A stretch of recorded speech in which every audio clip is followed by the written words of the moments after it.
Quisieron cambiar la historia con su pensamiento altivo.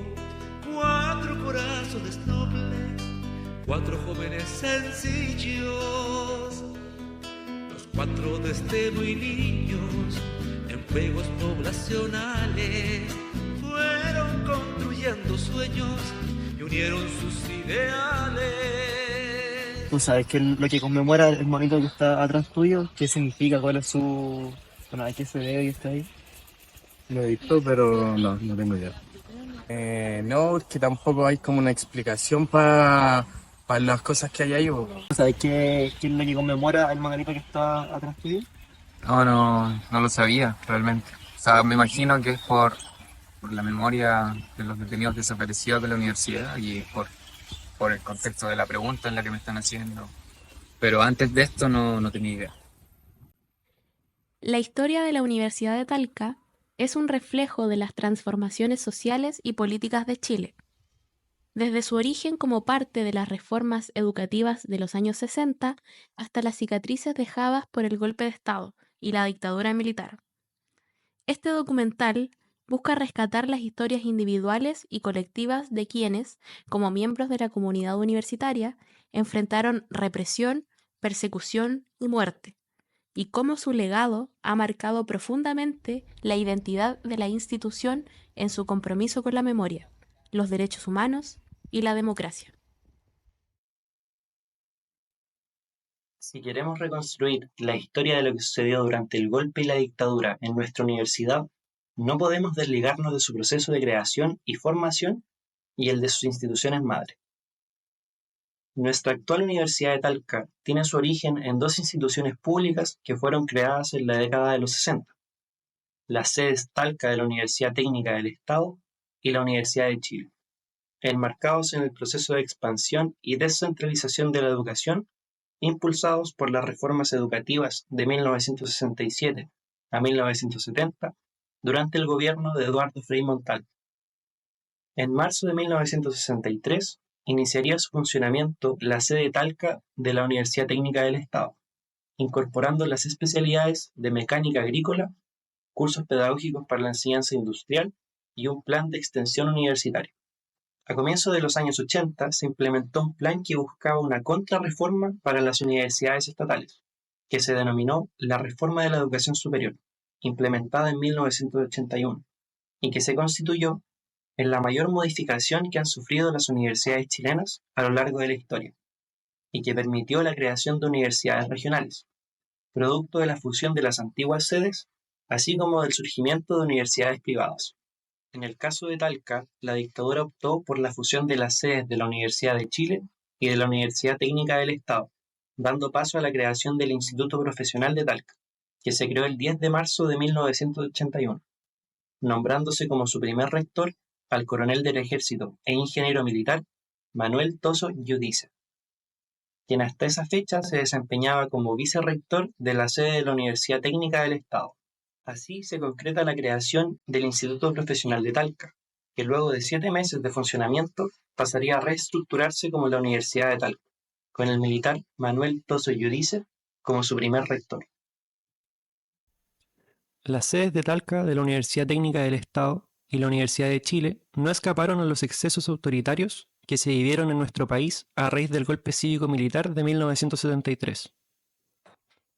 El 15 de septiembre de 1973, el diario local La Mañana publicó el bando número 9, firmado por el teniente coronel Efraín Jaña Girón. Este bando instaba la normalización de las clases bajo pena de clausura del año académico. El bando ordenaba: en caso de que cualquiera de las sedes fuera ocupada, será arrasada por las fuerzas militares en igual forma que se hizo en la Universidad Técnica del Estado de Santiago. Dentro de las sedes universitarias, la situación era igualmente opresiva. En la sede de la Universidad de Chile se designó a un vicerrector autoritario, el señor Pedro Félix de Aguirre, vicerrectores al tratarse de sedes regionales. Para nuestra investigación nos basamos en uno de los trabajos del doctor Javier Pinedo Castro, que en paz descanse. Quisimos hacerle una mención especial, ya que es prácticamente la única persona que se ha dedicado a recopilar la historia de la Universidad de Talca. En base a sus investigaciones, podemos afirmar que Pedro Félix de Aguirre impuso una administración de sospecha y represión y que en ocasiones obligaba a los académicos a marchar por las calles de la ciudad manifestando su adhesión al gobierno de Pinochet. El que no lo hacía era expulsado de la universidad. El nuevo rector era muy autoritario, marcó a la sede y tal vez a la futura universidad para siempre como una organización disciplinaria. Aguirre usó su cercanía con Pinochet para administrar con mano muy dura la sede, incluso en contra de aquellos que apoyaban tibiamente el gobierno militar. Similares constataciones de este autoritarismo fueron consignadas por la Corporación de Promoción y Defensa de los Derechos del Pueblo. Las universidades fueron intervenidas militarmente y el alumnado era permanentemente vigilado. La ex Universidad Técnica del Estado se transformó en un verdadero regimiento, con gran marcialidad de parte de las autoridades. En Talca, a partir de 1980, la organización estudiantil empezó lentamente a rearticularse, formándose movimientos por parte del estudiantado que lentamente fueron permeando más allá de las paredes de la universidad, consiguiendo impactar en el ámbito local de la comuna de Talca, logrando hitos como la primera manifestación en la capital regional y la constitución de la primera Federación de Estudiantes. Agustín Soto, partícipe de estos procesos, nos cuenta cómo se vivieron. Ya en el año 83 ya había una discusión ya bastante ya más aterrizada, ya en los alumnos ya se hacían carne de que había que hacer cambios. Y esos cambios partían por democratizar en La este caso, representación. claro, Sí. que los jóvenes fueran representativos y que los alumnos, entre ellos, se eligieran sus dirigentes.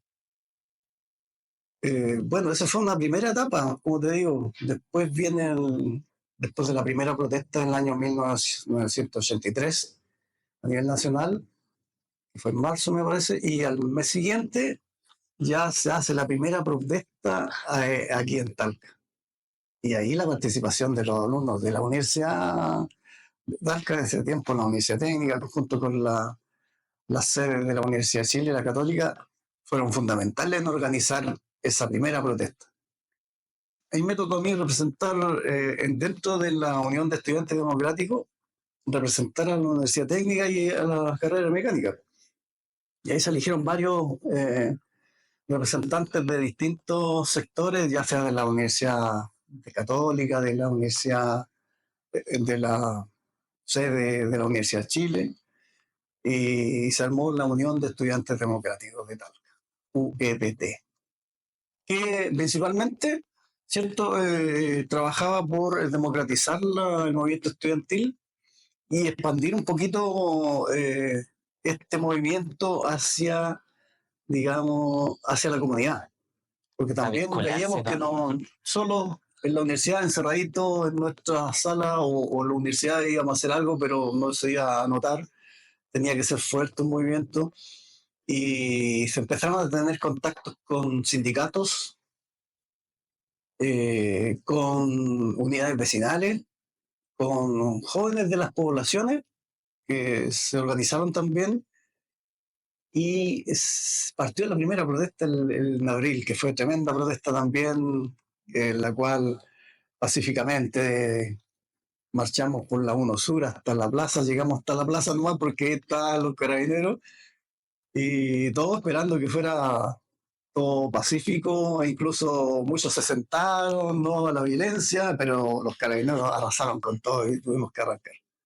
Y ahí finalmente en el año 85 por ahí fue la primera federación. Yo participé, estuve en la Secretaría de Deporte, ¿no?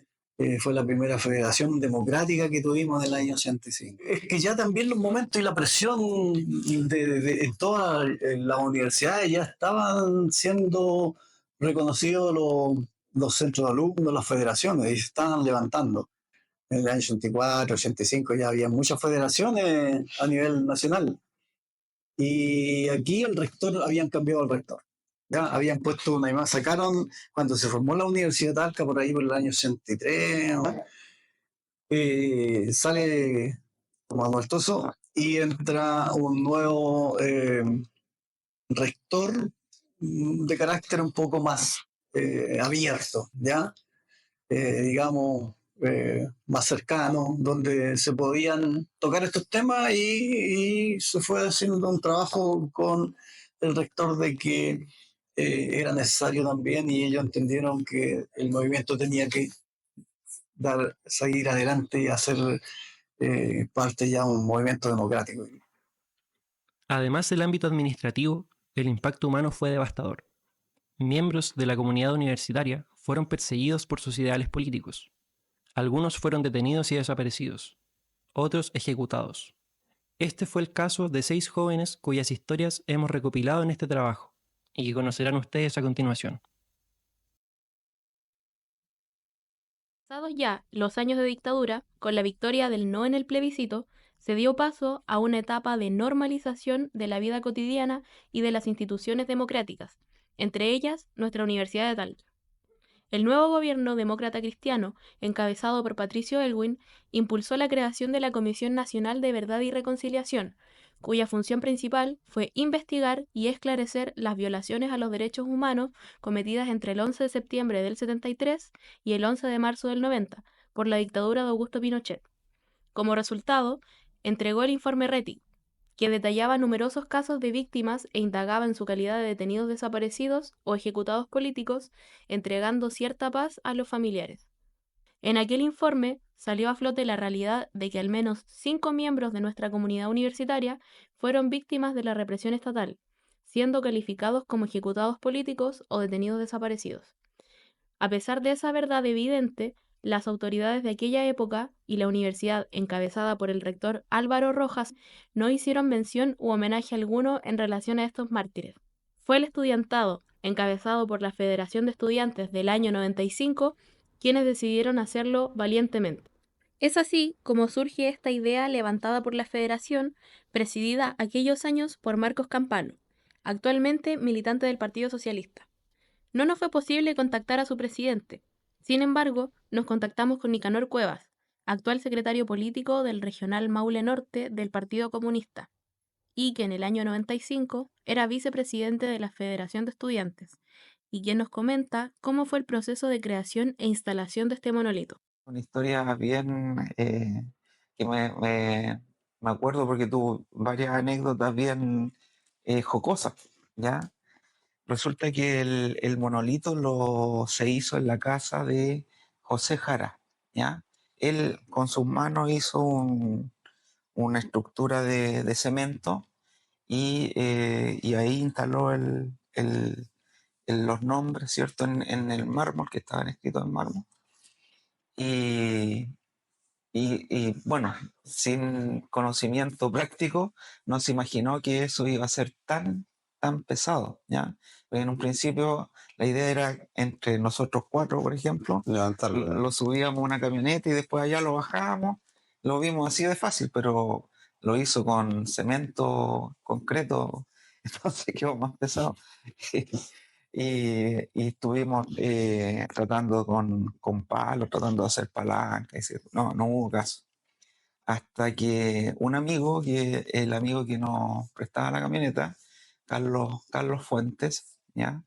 Él nos dijo, ¿saben qué? Aquí no hay otra que contratar una grúa horquilla. Y en ese tiempo conseguir una grúa horquilla era complicado. Pero bueno, se consiguió la grúa horquilla y la llevamos al lugar que fue en ese entonces en la oficina de la Federación. Estaban donde lo que hoy entiendo que es la biblioteca, al frente de la cafetería que le llamaban las caballerizas. ¿Ya? Estaban ahí entre esos dos. Ahí estaban las oficinas de la Federación. Y ahí instalamos el monolito, ¿ya? También otra cosa que, porque como hizo algo de cemento, José trató de darle como las características de piedra y las pintó, pero le quedó horrible. Pero bueno, el deseo de hacer memoria era lo más importante. Y lo instalamos ahí ese día. No habíamos pedido autorización de rectoría, no conversamos con nada, lo hicimos, ¿no? ¿Ya? Y sí, para esa fecha invitamos al director de la revista Punto Final, Ya. a Manuel Cabieses. Manuel Cabieses, sí. Y bueno, él también dio unas palabras, los familiares de los detenidos desaparecidos también. A mí como vicepresidente de la federación también me correspondió leer un pequeño discurso. Y fue una actividad bien, bien bonita, bien emotiva. Y nosotros pensábamos que, porque había por parte del rector, había como Un recelo. claro, un recelo a hablar del tema. O sea, aparte de que había temor, por otro lado había también quienes no querían que se hablara del tema. Entonces, nosotros pensábamos que al otro día de instalado el monolito lo iban a sacar. Esa era eso era lo... Pero nos sorprendió gratamente que no fue así. Y bueno, y siguió ahí instalado por mucho tiempo hasta que yo salí de la universidad. Para la ceremonia de inauguración del monolito participaron agrupaciones de izquierda, así como ligadas a derechos humanos y de familiares de los detenidos desaparecidos y ejecutados políticos, como también representantes estudiantiles de aquella época. Sin embargo, la presencia de autoridades universitarias fue nula. Pasaron muchos años, y en aquella época, a inicios de la década del 2010, producto de las movilizaciones estudiantiles iniciadas en 2011, en la universidad comienza a verse una politización general, formándose por primera vez facciones políticas más o menos definidas.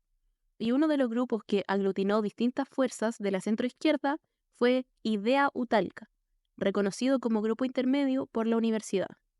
En aquel periodo, por allá por el año 2013, el grupo fue presidido por Rodrigo Poblete, en donde pusieron su atención en el monolito, por lo que se pusieron en plan de restaurar y reinaugurar este monumento, debido a su visible estado de deterioro. Bueno, ese monolito a mí personalmente siempre me llamó la atención porque estaba ubicado ahí en unos jardines de la universidad donde hay unas mesitas y uno se podía sentar ahí a estudiar. Eh, de hecho, yo recuerdo que fue una tarde que yo estaba estudiando en una de las mesas de ese evento que hay ahí y me quedé mirándolo y me puse a leerlo con más detenimiento y le propuse al grupo que con ocasión de los 40 años del golpe de Estado pudiéramos hacer algo para revitalizar ese espacio, para restaurar, porque estaban prácticamente ya borrados los nombres de las víctimas de prisión política y de tortura, detenidos desaparecidos que aparecían en las placas recordatorias.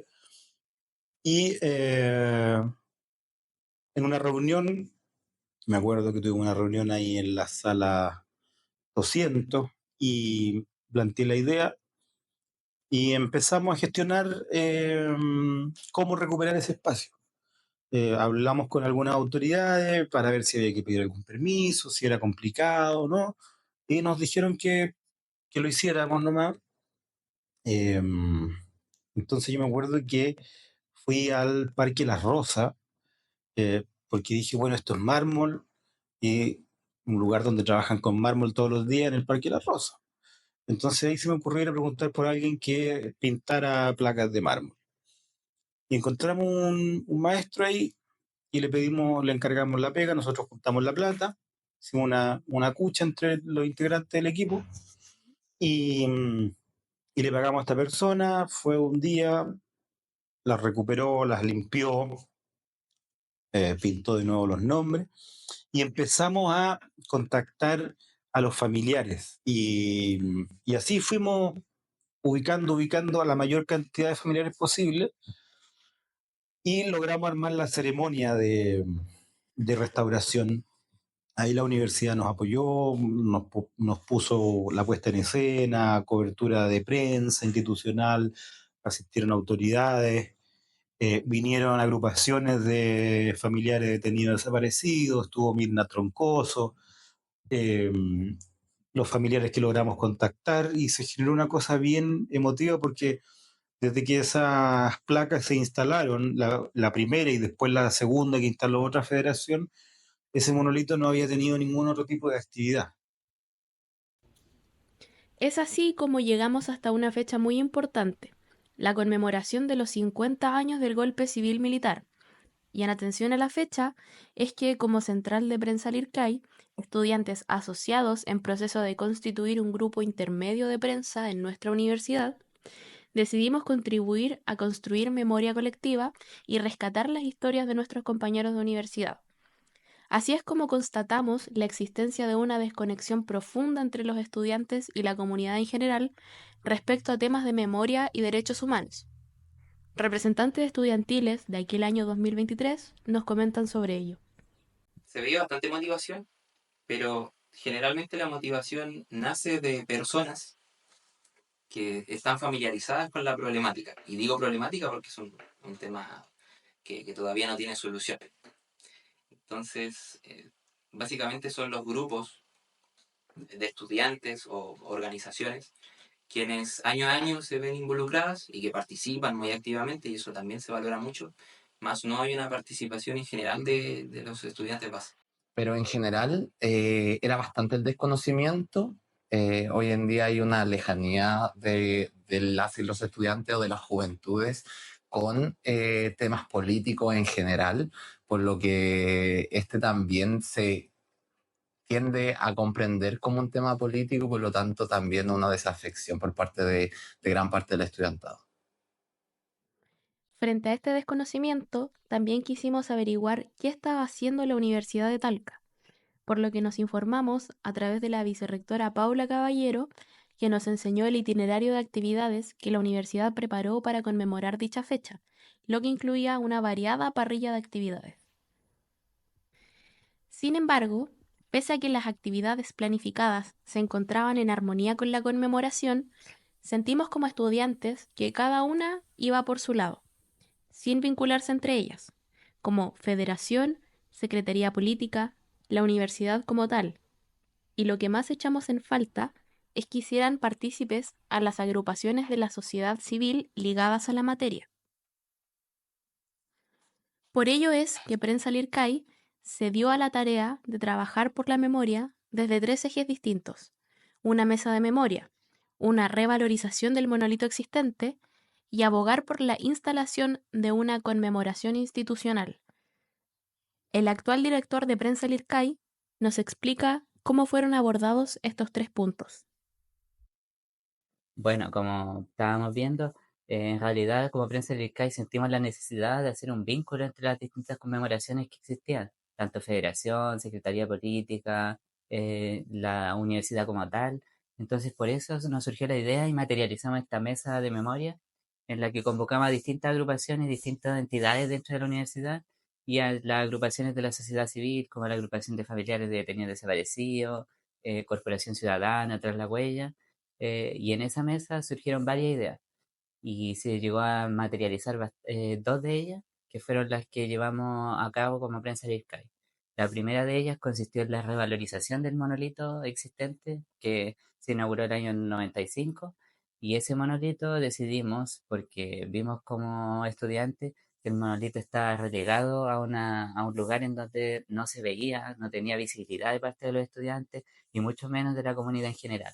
Por lo tanto, decidimos intervenirlo lo menos posible, y lo que hicimos fue llevarlo, girarlo en 180 grados hacia un camino y moverlo hacia adelante para que fuera visible y tuviera un lugar dentro de la universidad en la que se le diera el reconocimiento que necesitaba.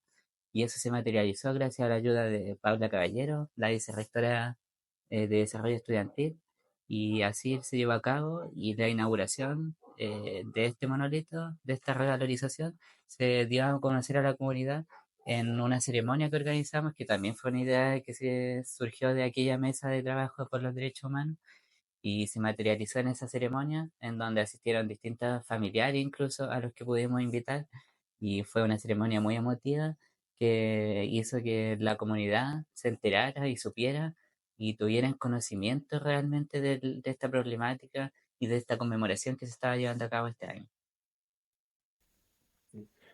Luego de este breve pero necesario vistazo por el contexto de creación y consolidación de las instituciones madre de nuestra Universidad de Talca, así como del impacto que tuvo la administración de la dictadura en lo que llevaría a formar nuestra institución, es que se hace necesario contar la historia viva de nuestros compañeros de instituciones.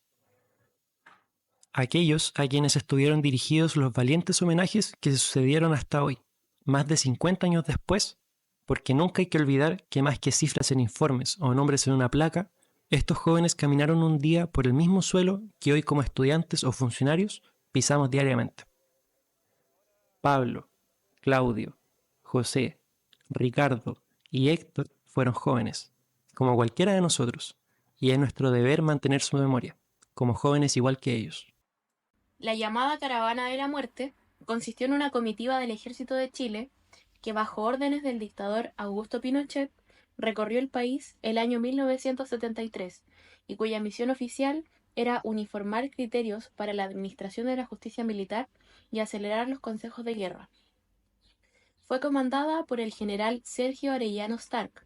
Recorrieron el país en un helicóptero Puma del ejército. Durante el paso de la comitiva, por el país se ejecutaron a más de 90 personas de manera extrajudicial, y es allí en donde se enmarca la ejecución de estos jóvenes dirigentes socialistas. Nos trasladamos a Cauquenes para conocer la historia de uno de los jóvenes que fue una víctima del paso de la Caravana de la Muerte por esta ciudad. Pablo Vera Torres, oriundo de Cauquenes, cursaba su segundo año de Ingeniería en Ejecución Mecánica en la sede Talca de la Universidad Técnica del Estado. Tenía 22 años cuando fue detenido y posteriormente ejecutado. Era miembro activo de la Juventud Socialista en nuestra región, así como colaborador durante el proceso de la reforma agraria. Fue arrestado el 11 de septiembre, interrogado y posteriormente liberado, aunque nuevamente sería detenido el día 19 en la ciudad de Cauquenes. También serían detenidos otros dirigentes del Partido Socialista, junto a 3 de ellos, Claudio Lavín Loyola, Manuel Plaza Arellano y Miguel Muñoz Flores, que sería conducido a su lamentable final. El día 4 de octubre de 1973, los jóvenes fueron sacados desde el cuartel de investigaciones de Cauquenes, custodiados por militares. Según la versión oficial, ello se hizo con el propósito de hacer una reconstitución de escena en el Fundo El Oriente, en las afueras de la ciudad. Los detenidos, según esa misma versión, habrían aprovechado esta circunstancia para atacar a uno de los centinelas, motivo por el cual se les acribillaría, causándoles la muerte a todos ellos. Las familias de Pablo y de sus 3 compañeros se enteraron de sus muertes mediante el bando oficial que fue dado a conocer a través del altoparlante instalado en la plaza de la ciudad. Los cuerpos sin vida de los 4 jóvenes fueron llevados al Instituto Médico Legal, donde se les practicó la autopsia de rigor y luego llevados por efectivos militares al cementerio local, donde procedieron a enterrarlos en una fosa común. La búsqueda de justicia será analizada al final de la historia de Claudio Lavín, ya que lamentablemente sus ejecuciones fueron un hecho simultáneo. Ahora, las hermanas de Pablo nos cuentan parte de su historia, para esclarecer el caso con más detalle. Nosotros nos turnábamos para dejarle el almuerzo a mi papá y a Pablo. Primero nos tuvieron juntos en una pieza que cabían como 19, cabían 8, en una celda que cabían 8 y habían como 19. Y yo recuerdo que llegábamos allá y los detectives no eran tan malos, eran malos igual, eran hipócritas, pero ya ellos recibían las viandas y yo veía que donde ellos miran, metían la mano y nos saludaban así. Íbamos, a veces iba yo, otras veces iba la Patricia, otras veces la Gloria, que fue la que me... Hasta el famoso 4 de octubre, en donde ahí todas sentimos. Yo estaba todavía en el colegio, creo que estaba yo ya en cuarto medio, 17 años tenía, en cuarto medio. Y se siente el helicóptero de la muerte, pues chiquillo. Sí, ay, qué terrible fue, qué terrible. Fue la Cira ese día, le tocó en la tarde ir a la Cira. Y a la Gloria Benavente, la madre de los chiquillos. O sea, la esposa de Claudio. La esposa de Claudio. Entonces, ya llegamos allá y de repente, no recibieron ese día a las 11. No lo recibieron, que esto que lo otro, porque hay un operativo, que esto que lo otro, que esto que cuánto, aquí allá. pero se quedaron mirando, po, o sea, porque había movimiento, había jeep, había movimientos raros, ¿me entiendes? Y algo estuviera pasando. Claro. Y ahí cuenta la gente, porque yo cuenta de que, ¿no es cierto?, eran como las 5 de la tarde, y sacan y los ponen en un jeep a los chicos, a los 4. Y alguien pregunta, ¿para dónde los llevan? ¿Qué va a pasar? Y uno de ellos que iban esposados, le levanta la mano y le hace así, pero en broma, pienso yo, no sé. Y se los llevan al fondo del oriente, donde ahí habían agricultores que los chiquillos capacitaban para el tema de la reforma agraria. Vivía Pablo constantemente. Claro, con el Claudio, con los chiquillos de la juventud, con Manuel, con Miguel, con Claudio, claro. O sea, llegó la CIR a la casa, nada se supo de ellos, nada de Ese día no se nada, supo nada más, hasta el otro nada. día que fue Y 5 no te podías quedar todo el rato ahí escondido en el ¿cómo se llama? En el En el auto, Copec, en la S, porque había claro. un servicentro. ¿Ya? Entonces, aguantaron mucho pues, imagínate, fueron a dejar, por ejemplo, a A las las 4, 5 o a 4. las 5, a las 6, ya no, se devolvieron. Y Además, nosotros, había toque de queda. además, y yo me fui al colegio al otro día, El 5 de octubre. el Claro. 5 de octubre. Exacto. Me voy al colegio. Y lo que yo recuerdo es que la inspectora general, de sobrenombre la Lechuza Canales, le decíamos que tenía una nariz de piduloro, me dice, me van a buscar, pero ¿sabes tú que en el colegio, en el curso, que éramos unas 40 alumnas, cuarto medio, todas me miraban raro, como queriendo decir, hoy supiste lo que pasó? Yo no sé cómo se enteraron. Y salimos y la Lola me abraza y me dice, hermana, ¿qué te duele? Claro. Hermano, mataron a nuestro hermano, yo no lo entendía. Y me abraza. Y partimos caminando y se paran los autos en la calle. Y paraban los autos, uy, niñitas, tienen que ser fuertes porque mañana le toca a su papá, niñita. Claro, lo que Horroroso. también es importante entender para las personas que no vivieron ese tiempo es que los militares no informaron en forma oficial a las familias, sino que todo se supo por un bando. Exactamente. En ese tiempo, inmediatamente después del golpe militar, daban los famosos bandos por la radio Por la y por plaza pública. altoparlantes que se escuchaban en la plaza. Y así fue como ese día, el 5 de octubre de la mañana, empezaron a dar los bandos y la gente se informó a través de estos altoparlantes y por la radio.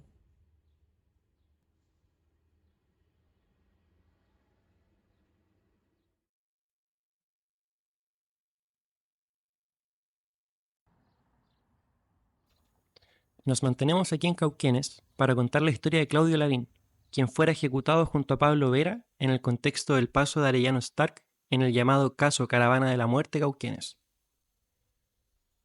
Fue el 4 de octubre cuando el helicóptero militar Puma llegó al regimiento Andalién, portando al general Sergio Arellano Stark y su comitiva.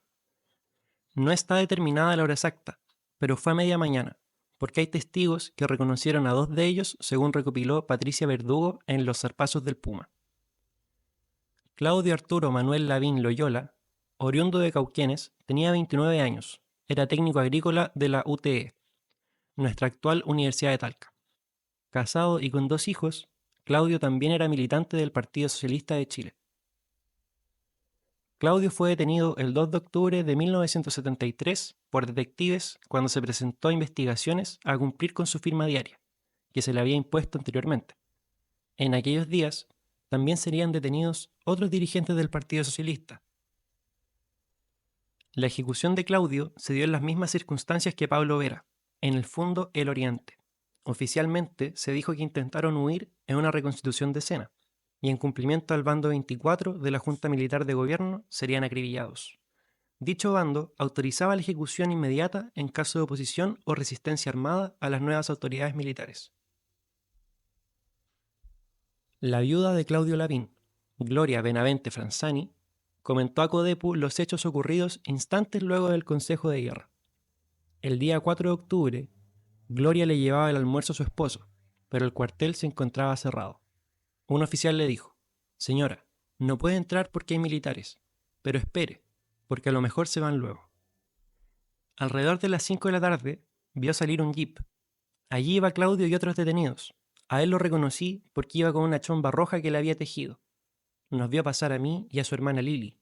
Iba en el último asiento, y me hizo un gesto como diciendo, no sé qué pasa. Posterior a su ejecución, los cuerpos de los jóvenes fueron trasladados a la morgue del hospital, donde se les practicó una autopsia. El director subrogante del hospital de la ciudad, el doctor Mario Muñoz Angulo, comentó: ese día 4 de octubre llegó un funcionario del ejército al hospital, ordenando que se retirara todo el personal desde la puerta de entrada hasta la morgue del recinto. Luego bajaron 4 cadáveres tendidos sobre sacos y los arrastraron por el pasillo. A su paso dejaron un reguero de sangre. Luego, los cuerpos fueron trasladados por militares al cementerio general de Cauquenes, donde fueron enterrados en una fosa común. Gloria Benavente comenta que posteriormente, y fruto de diversas gestiones, le fue permitido exhumar el cuerpo de Claudio y sepultarlo en un nicho particular. Y cuando los tiraron a la fosa común, y al primero que tiran a la fosa común fue a mi papá, entonces mi tío Carlos Alberto Lemus, que estaba casado con mi tía Laura, que era militar, él se consiguió salvoconducto y no podía creer que habían matado a su cuñado. No, no, tampoco creía eso.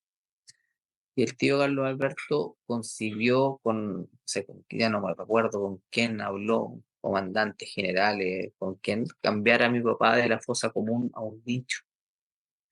Y ahí, cuando vio a mi madre le dijo, tráeme, Claudio Alberto le dijo, lo único que le pido es que me traigan las medallas de Claudio. Y bueno, el tío Alberto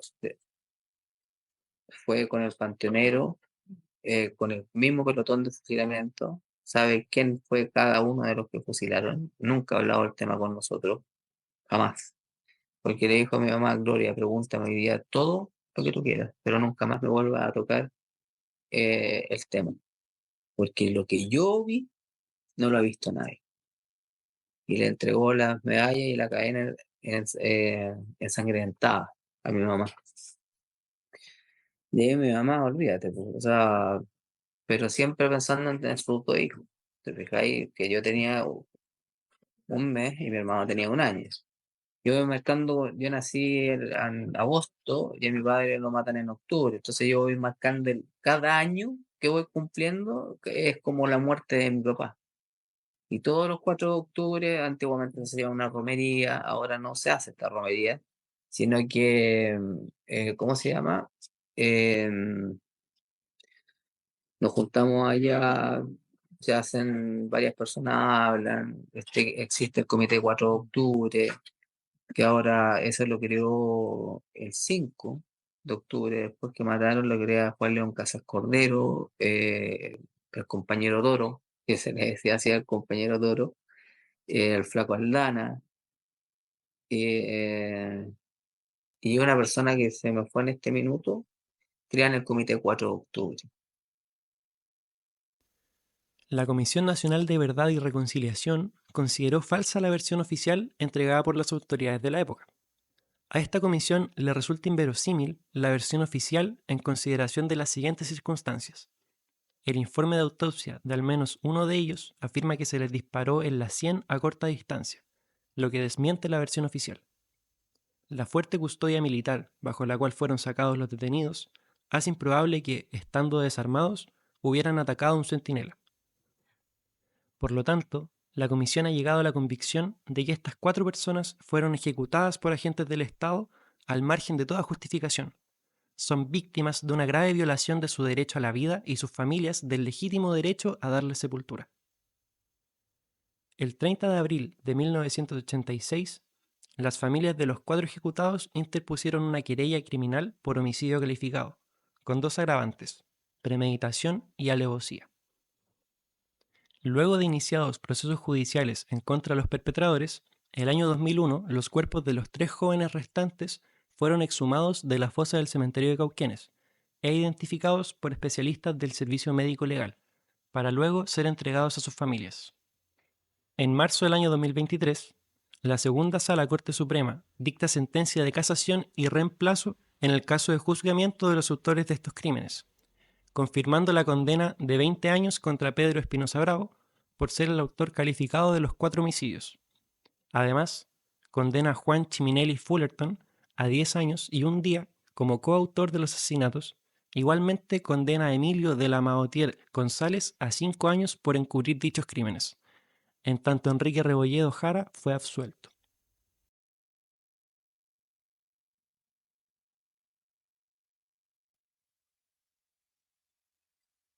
Nos trasladamos ahora a San Javier, provincia de Linares de nuestra región del Maule, para conocer la historia de José Sepúlveda Baeza, víctima también del caso Caravana de la Muerte. José Sepúlveda era oriundo de San Javier. Tenía 22 años al momento de su ejecución. Era militante del Partido Socialista y había estudiado en el seminario Don Orione. Abandonó su vocación de sacerdote para estudiar construcción civil en la sede Talca de la Universidad de Chile. El 11 de septiembre de 1973, Sepúlveda y otros jóvenes ligados a la Corporación de la Reforma Agraria se habrían enfrentado a balazos con carabineros desde un jeep de la Cora, según la versión de las autoridades. Los otros jóvenes fueron Teófilo Arce Tolosa, Leopoldo González Norambuena y Segundo Sandoval Gómez. Aunque este incidente sería aclarado a Codepu gracias al testimonio de Miguel Arce, hermano de Teófilo, según este, el grupo se dirigió al campo para repartir alimentos por indicación del gobernador local. En el camino, se encontraron con carabineros y civiles que los insultaron y persiguieron. Los 4 jóvenes serían detenidos en los días siguientes, José el día 13 de septiembre. Junto a sus compañeros, José sería trasladado a la cárcel de Linares, donde estuvo incomunicado. Según la versión entregada por las autoridades de la época, fueron ejecutados el 2 de octubre de 1973 tras intentar fugarse durante una reconstitución de escena. Dicha información sería reproducida por el periódico El Heraldo de Linares, aunque la Comisión Nacional de Verdad y Reconciliación concluyó que los 4 jóvenes fueron ejecutados por agentes del Estado, al margen de procedimientos legales, y desestimó la versión del intento de fuga por ser inconsistente y poco creíble.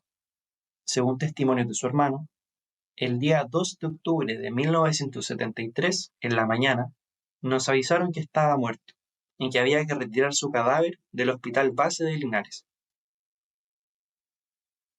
La cuestión es que fuimos a la morgue. Mi mamá no me quería creer, pero yo le dije, no, si fueron a avisar de que los militares avisaron de que fueran a retirar los cuerpos a la morgue. Ahí lo desvestimos completamente, lo desvestimos con mi mamá pescó toda su ropita, la echó en un bolso, toda su ropa que murió. Era un baño de sangre, un baño de pura sangre. Pero ella tuvo la curiosidad, tuvo el asunto de tomar su ropa y traerla. Y ahí le vi su cuerpo yo. Vi efectivamente la herida que me habían dicho que tenía en la pierna, tenía una herida aquí en la pierna. Y tenía 7 heridas en el cuerpo, 7 heridas. Este hombro se notaba que era una herida de bala porque le hizo huila el hombro, le hizo huila, hecho pedazo. Y herida aquí en el corazón, en el pecho, en diferentes partes, pero esas parecían heridas de bayoneta, como con bayoneta, porque no tenían salida. Hubieran sido balas de fusil, lo atraviesan, o de ametralladora lo atraviesan. Era como fusil, como que se ensañaron con él. Y estaba incomunicado justamente porque mi hermano era terco. A él le preguntaban lo que le preguntaran, no le iba a dar ni sí ni no, o le iba a decir milicos por la de su madre, y no iba a dar su brazo a torcer. Finalmente, su hermano comenta que realizaron un velorio conjunto con Abelardo Sandoval. Ambas familias hicimos una misa y los enterramos en el cementerio de San Javier, bajo una fuerte vigilancia.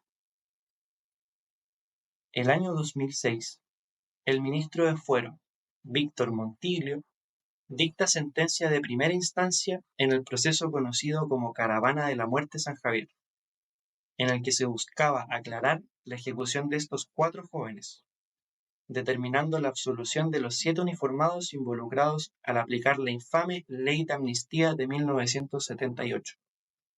Entre los amnistiados se encuentra el mismísimo Sergio Arellano Stark, quien estaba encargado de la dirección de esta operación denominada Caravana de la Muerte.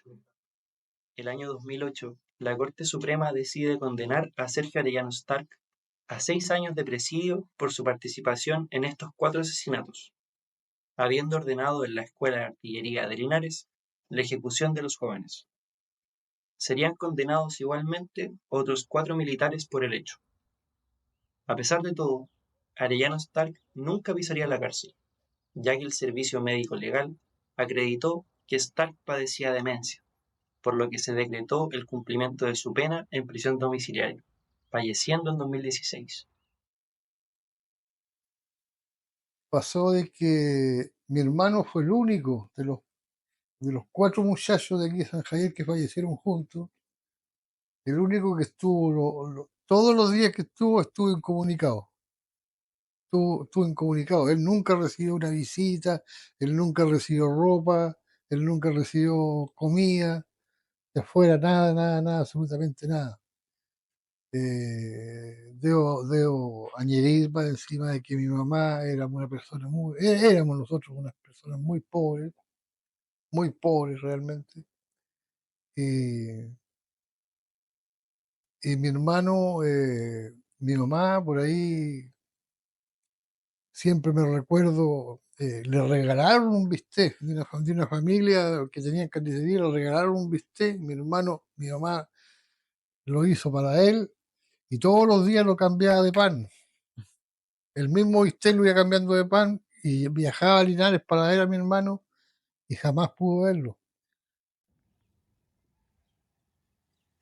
Nos encontramos en la ciudad de Talca, específicamente en la población Independencia, para conocer la historia de Héctor Valenzuela Salazar.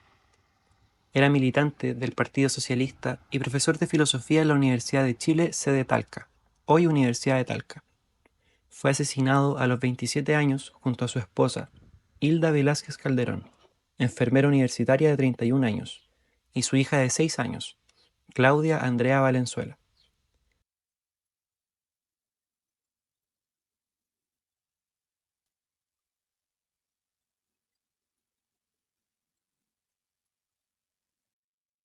Nosotros recibimos el mandato del Ministerio del Interior de asignar o designar jueces de dedicación exclusiva, como poder judicial en la región. En aquel tiempo yo me desempeñaba como juez del primer juzgado de letras de Talca.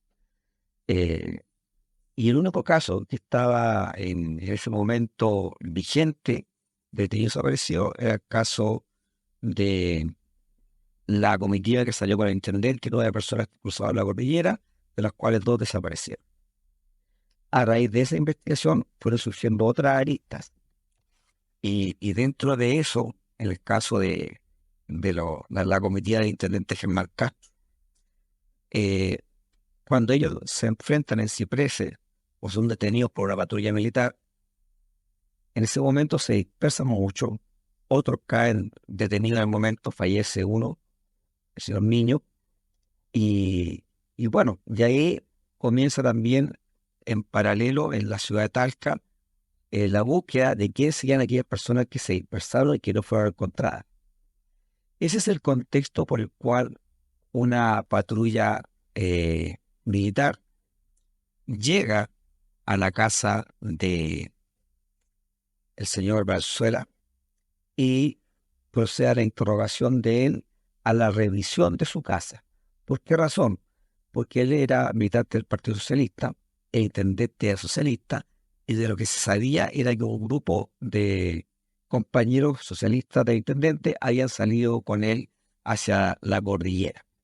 No se sabía a qué, después se dieron otras explicaciones que no tenían relación con los hechos que se lograron evitar en el proceso, pero cuando se les detuvo, salieron arrancando o huyendo varias personas y no fueron capaces de capturarlos a todos.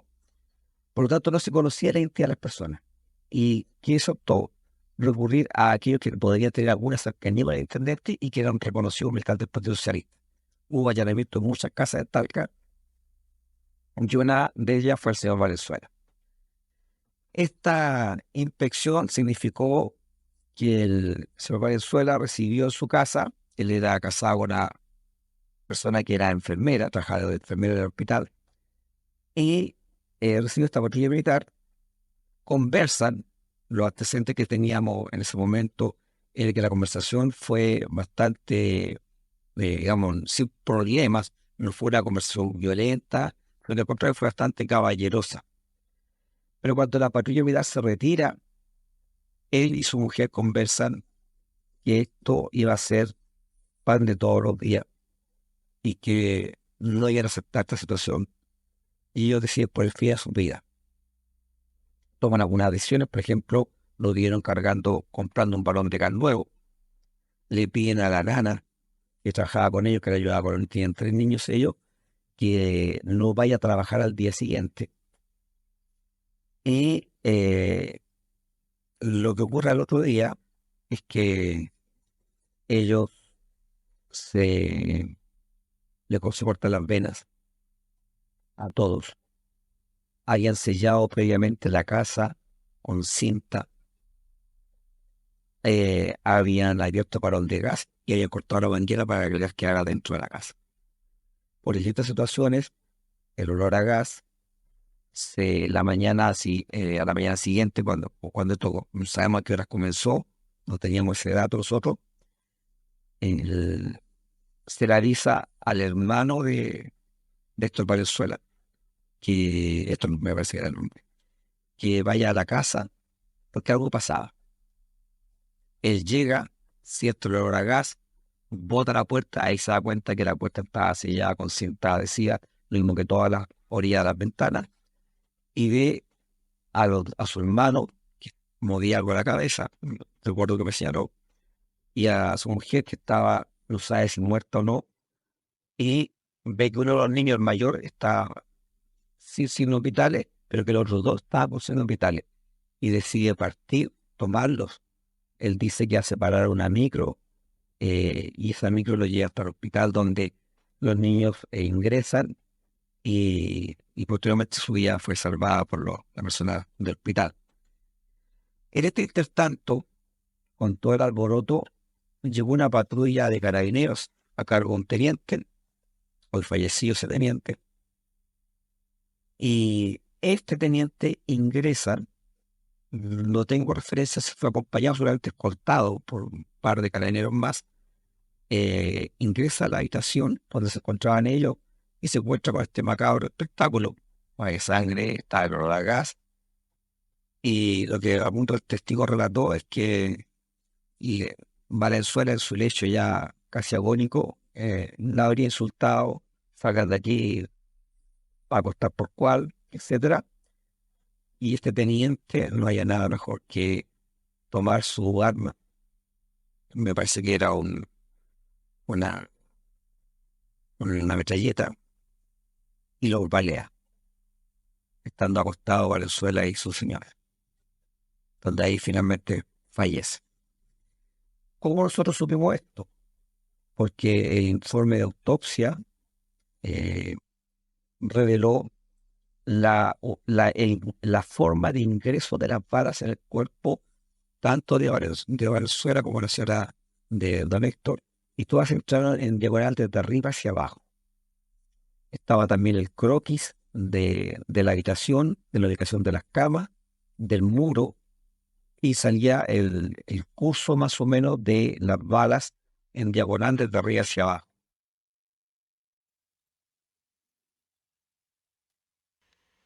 Este caso se enmarca en un contexto complicado, donde este matrimonio se sentía acorralado y desesperanzado por la caída del gobierno de la Unidad Popular. Es difícil imaginar su desesperación, que los llevó a tomar la decisión de acabar con la vida de sus hijos para quizás evitarles un destino peor. Aunque nunca sabremos sus razones exactas, es fundamental conocer más sobre esta historia para comprender mejor su decisión. Ahora pasaremos a ver el proceso de búsqueda de justicia para el caso de este matrimonio y su hija. En el año 2003 comenzó a investigarse el caso de esta familia, que fue revisado por el juez con dedicación exclusiva Gerardo Bernales. Los cuerpos de los 3 miembros de la familia fueron exhumados desde el cementerio municipal de Talca. El año 2004 se aclara más el caso, con la confesión del coronel de carabineros Emilio Muga Galfano, en aquellos días teniente de la tercera comisaría de Talca. En el año 2009 se procesa a Emilio Muga Galfano, quien obtuvo el beneficio de libertad bajo fianza, luego de cancelar 500.000 pesos. En 2010, la Corte de Apelaciones de Talca sentenció a Muga a cumplir la pena de 5 años y 1 día de presidio por ambos homicidios de Héctor e Hilda, y que debía cumplir la sanción de manera efectiva atendiendo la cuantía de la pena y los informes desfavorables del Centro de Reinserción Social Santiago Oriente de Gendarmería. Ahora conoceremos a través de las palabras de Jorge Soto en qué está siendo utilizada actualmente la casa que habitaba la familia Valenzuela Velázquez. Sí, mira, Tras la Huella es una organización nueva, tiene 2 años y medio de existencia, a pesar de que ahí confluimos una cantidad de personas que llevamos años trabajando en el tema de derechos humanos y memoria, y estamos en un trabajo en varias líneas, líneas que son educativas, otras que tienen que ver con investigación, con el rescate de la memoria y también en la difusión, ¿ya? Actualmente tenemos algunos talleres en temas de derechos humanos y memoria para estudiantes de enseñanza básica, enseñanza media. Nosotros al estar en esta casa también es un acto responsabilidad. Es también una emoción, un significado de estar aquí. Porque claro, tiene esa carga, ¿no es cierto? Esa carga de que aquí ocurrieron hechos terribles que nos marcaron a una generación de personas que nos involucramos en la lucha contra la dictadura y que tuvimos también los costos personales de vivir la detención, la tortura, la cárcel. Ricardo Troncoso Muñoz tenía 27 años a la fecha de su detención y aún continúa en calidad de detenido desaparecido. Estudió pedagogía en biología en la Universidad de Chile, sede Talca, hoy nuestra universidad, y además era militante del MIR. Luego del golpe civil militar permaneció asilado en la Embajada de México, desde el 10 de octubre de 1973 al 1 de marzo de 1974, momento en que decía abandonar la embajada ante la tardanza en obtener un salvoconducto. Al momento de salir envió una carta a sus compañeros. En ella Ricardo explica su decisión de abandonar el asilo y unirse a la lucha clandestina contra la dictadura. Motivado por un profundo compromiso con la liberación del pueblo y el marxismo-leninismo, critica a quienes han abandonado la lucha y reafirma su voluntad de continuar, llamando a la unidad de la izquierda. Expresa su disposición a sacrificar su vida si es necesario, confiando en la eventual victoria y justicia socialista. Posterior a su salida de la embajada, Ricardo Troncoso sería detenido por efectivos de la DINA el 15 de agosto de 1974 en un departamento en Santiago, junto a otros 3 militantes del MIR. Los 4 pasarían posteriormente a ser detenidos desaparecidos. Posteriormente, Ricardo habría sido trasladado al recinto de 4 Álamos, desde donde se le pierde el rastro y no se sabría más de su paradero. Para contarnos lo que ha sido la búsqueda de justicia en el caso de Ricardo, creemos que no hay nadie mejor que su hermana, Mirna Troncoso, incansable luchadora por la búsqueda de su hermano y otros detenidos desaparecidos. Participando desde aquellos años de dictadura en agrupaciones familiares de detenidos desaparecidos y ejecutados políticos, actualmente presidiendo la agrupación de familiares de detenidos desaparecidos y ejecutados políticos de la región del Maule. Ricardo se asiló en la Embajada de México porque 8 hermanos míos sí se iban a México. Y como él no tenía dónde estar, lo estaban buscando, él se asila, pero para protegerse. Y llega el día en que él dice, ya me salgo de la embajada, porque mientras estuvo ahí hizo contactos con otras personas y podía él armar un grupo para resistir el golpe en la clandestinidad. Y en eso estaba él. Un día fue a Santiago donde otros compañeros y le dijeron que se quedara a dormir en el departamento y él accedió y en la mañana, a las 7:30 de la mañana, se deja caer la DINA y los toman detenidos a todos, los llevan a Londres 38 donde los torturaron. Después los pasaron a Cuatro Álamos y ahí se pierde el rastro de estas personas. Pero una de ellas no la mataron, que ella, otra persona que estaba ahí contó que ella lloraba mucho porque decía que por qué a ella no le habían hecho nada. Y nunca entendió por qué, y al final se va al exilio y muere en el exilio por las torturas y todo eso que igual había recibido. Esa es la historia de mi hermano. ¿Cómo nosotros supimos eso? Exacto. Sí. Esa noticia, el día que la recibieron, ¿ustedes con quién se encontraban? ¿Mm? ¿Con quién se encontraba el día que recibieron la noticia? ¿Con quién estaba? Sí, Yo no, con mis papás estaban solos. ya. Llamaron de Cruz Roja, que desde Santiago alguien avisaba que Ricardo Troncoso había sido detenido. Eso fue lo único que supimos, ni cuándo, ni el día. Mi mamá empezó a ir a Santiago y no podía poner un recurso de amparo, porque no sabía qué decir, dónde estaba, de dónde lo habían sacado, porque no lo sabía. Y hizo varios viajes a Santiago y nunca le recibían el recurso de amparo. Y están en la vicaría y hay una señora que empieza a hablar de sus hijos y hablaba lo mismo, que eran de Chillán, que eran profesores, y mi mamá después se acerca y le pregunta y le dice, pero si yo conocí a su hijo, Ricardito, si yo lo quería mucho, amigo de mis hijos, y ahí cuenta que cayeron todos juntos en la casa de los hijos de ella, en un departamento que ella les arrendaba para que vivieran en Santiago, porque estudiaban, uno y otro ya estaban profesionales. Exacto. Y ahí ya con eso empezamos a poner recursos de amparo, querella criminal y todas esas cosas. Pero siempre las respuestas fueron muy tontas, cosas que nosotros sabíamos que mi hermano no iba a hacer y todo lo demás. Era, o sea, puras mentiras. Nunca sirvió para nada todo lo que hicimos.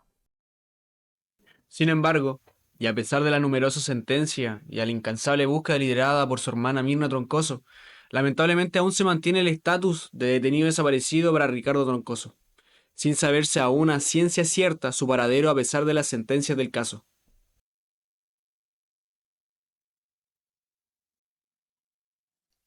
Camaradas, que mis palabras, hoy escritas con mis manos, y las de muchos otros, penetren en vuestros corazones y siembren en él la semilla de la revolución verdadera. Por la unidad combativa y sin sectarismo de toda la izquierda, hasta la victoria final, patria o muerte, venceremos. Y está su firma ahí.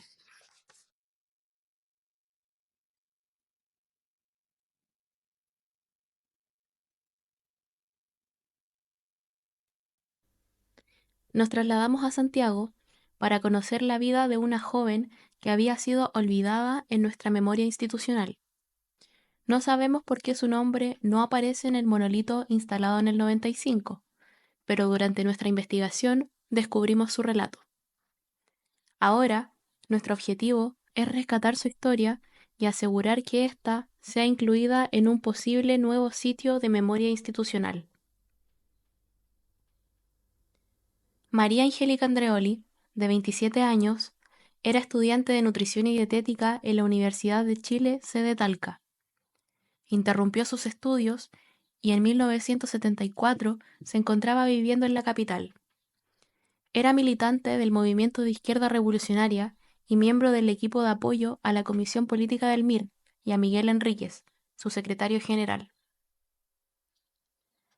En agosto de 1974 fue detenida por agentes de la DINA en su casa, a la que llegaron tras ser delatada por una militante del MIR cuyo nombre era Marcia Alejandra Merino Vega. María Angélica fue posteriormente llevada a Londres 38. Se sabe que ella estuvo allí por el testimonio de personas que sobrevivieron y confirmaron haber oído su voz. Luego de ello, se le perdería el rastro hasta el día de hoy. Siendo buscada por sus familiares, al no saberse nada más de ella luego de su detención, Estos se sorprenden al conocerse que en medios de prensa chilenos se reproducen 2 listados de fallecidos en enfrentamientos entre militantes de izquierda y fuerzas de orden en el extranjero, que anteriormente habían sido publicados en el periódico brasileño O Dia. En este listado se encontraba el nombre de la joven María Angélica. Aquella lista es parte de un montaje al que se le llamaría Operación Colombo. La Operación Colombo consistió en un montaje comunicacional destinado a la creación de una aparente noticia que fue publicada por 2 medios de comunicación extranjeros, en donde se publican 2 listas de militantes de izquierda chilenos abatidos. En estas revistas calificaron a los abatidos como terroristas, haciendo creer que habían sido víctimas de enfrentamientos entre distintos grupos políticos de izquierda en el extranjero. Sin embargo, en realidad, estas personas eran detenidos desaparecidos y ejecutados políticos, cuyos cuerpos nunca fueron encontrados. En primera instancia, en 2015, el ministro Hernán Crisosto condenó a 78 ex agentes de la DINA por el secuestro calificado de María Angélica Andreoli Bravo. Más tarde, en 2017, la Corte de Apelaciones de Santiago absolvió a 72 ex agentes por falta de pruebas, pero confirmó las sentencias de 13 y 10 años de presidio para algunos. Finalmente, la Corte Suprema, en 2019, condenó a varios ex agentes: Pedro Octavio Espinosa Bravo, Miguel Krasnov Marchenko y Raúl Eduardo Iturriaga Newman a 13 años de presidio, mientras que César Manríquez Bravo, Nelson Alberto Paz Bustamante, José Enrique Fuentes Torres y Osvaldo Pulgar Gallardo deberán pasar por 10 años de presidio como autores del delito, aunque varios de los acusados hayan fallecido durante el proceso por motivos de edad. Es que al momento en el que la lista de los 119 sale, los familiares se dan cuenta que sus familiares están muertos. Ese hecho es la constatación de que son desaparecidos y de que van a seguir siendo desaparecidos. Y en ese momento los familiares podrían haber dicho, ¿sabes qué? No vale la pena esta búsqueda, porque yo sé que mi familiar está muerto. Sale en esta lista y esto me constata que esta persona, que mi hermano, que mi tío, quien sea, está desaparecido y está muerto, pero aún así la búsqueda continúa, y eso creo que es una demostración de coraje de todos los familiares, en este caso de Olga, su madre, y de Joaquín, su padre, pero es un ejemplo, son un ejemplo dentro de la gama de familiares, ¿verdad?, que deciden seguir buscando hasta el fin. Y por lo tanto la sociedad civil tenemos la obligación moral, ética, ¿no es cierto?, de exigir que el Estado asuma su responsabilidad, repare a las víctimas y se comprometa a que nunca más esto ocurra para que estos procesos no vuelvan a tener repetición. Bueno, mira, yo creo que todo lo que hemos hecho va directamente a la memoria de este país, que esto no se puede olvidar. Yo los quiero felicitar a ustedes, que son cabros jóvenes y que están con el tema y que lo han hecho visible en la universidad. Yo fui muchas veces a la universidad y yo leía la carta a párrafos porque no me atrevía a decirla toda, porque decía nos van a echar. Ahí tiene, eso es para que los muchachos jóvenes sepan la realidad, y de por qué estos muchachos dieron su vida por un ideal, por una causa justa y noble.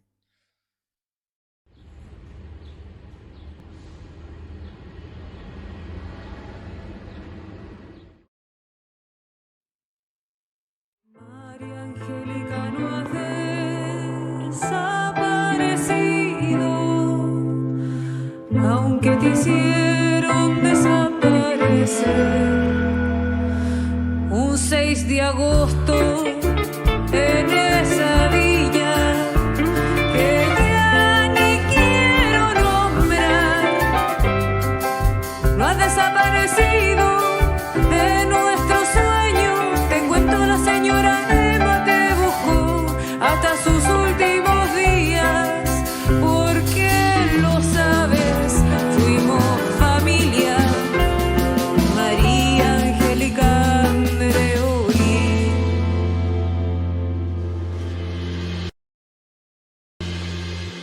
te cuento que tus compañeras vamos a cumplir 50 años que dejamos el colegio.